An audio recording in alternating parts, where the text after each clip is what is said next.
My name is Aron Saltiel, and I produced a CD of Sephardic Wedding Songs.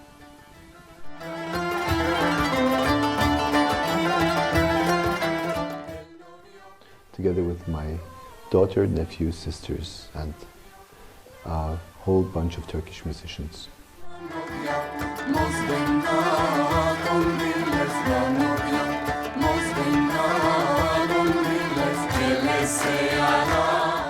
It's a part of the Sephardic culture that is practically lost.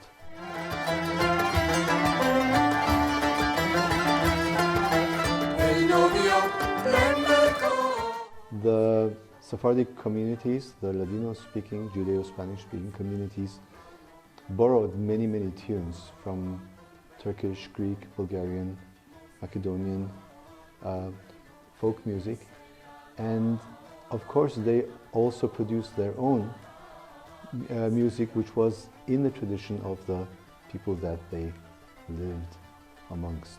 I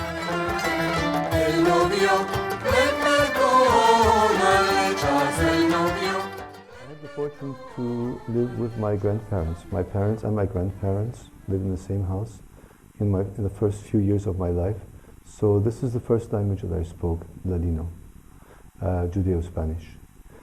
And then when I also spoke French, because everybody spoke French.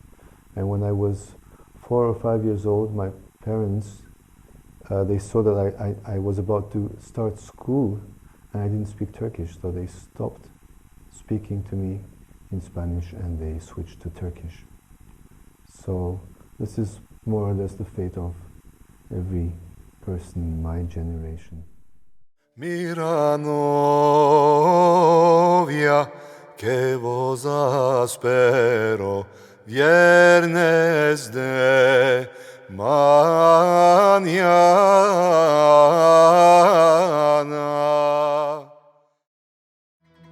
El novio no quiere manillas.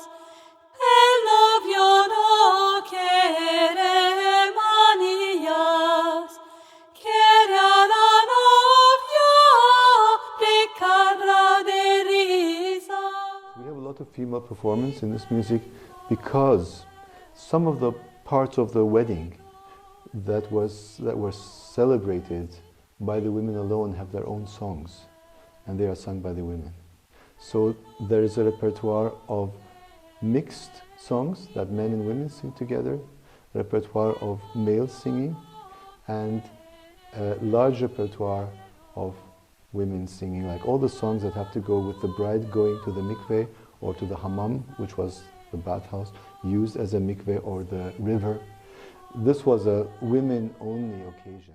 Que goces y logres y tengas mucho bien. It starts with the engagement, and the bride-to-be and the groom-to-be, they send little presents to each other. Sometimes they see each other and then they sing about it. So I passed in front of your door, the groom sings, and you weren't there. I left my heart there, and then you sent me this handkerchief, and I was so happy. And then I sent you this. So that's the time when they are meeting, and the engagement is being planned, and while they are engaged. Then there is the occasion of putting out the dowry.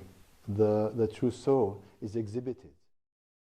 And it is part of the contract, of the marriage contract. It's attached to the marriage contract as a part of the arrangement that is done. So everybody goes, and the experts are looking at the trousseau and appraising it, and everybody say, oh, look, did she do this herself? And how many tablecloths are there, and so forth. So this is the big occasion for the whole community.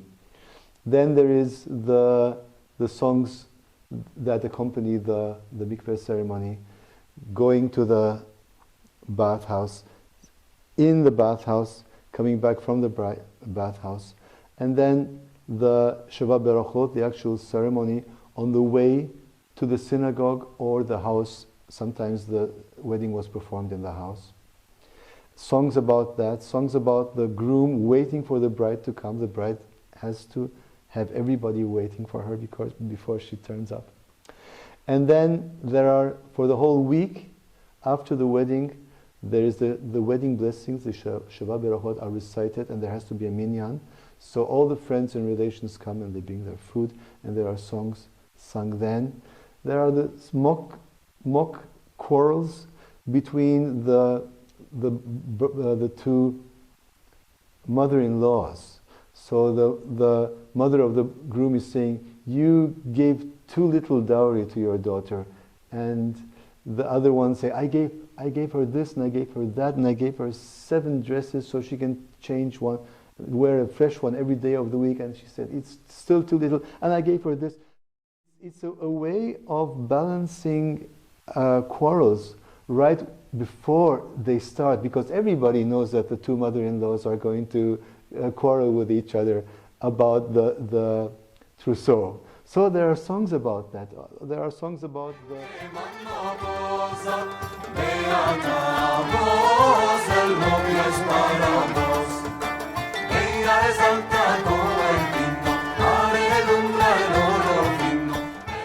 Well, the general position of the Jews in Turkey under Ottoman rule was that they were an accepted religious and ethnic minority.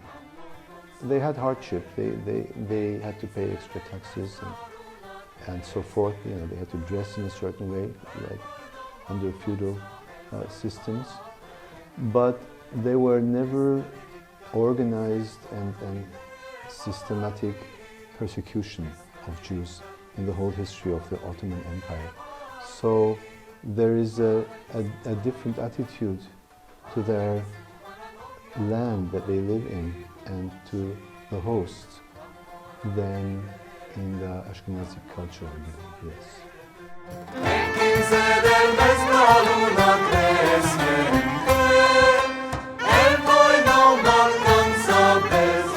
For the Turkish musicians who played with us, first of all, we were very grateful to have good musicians. They are really master musicians.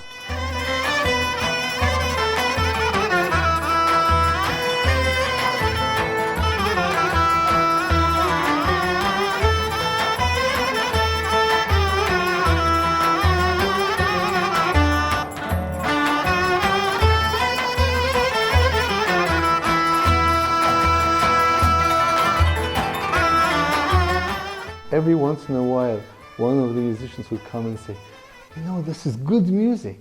I like this music.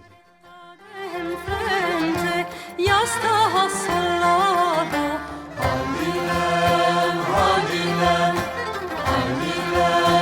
halilem, halilem,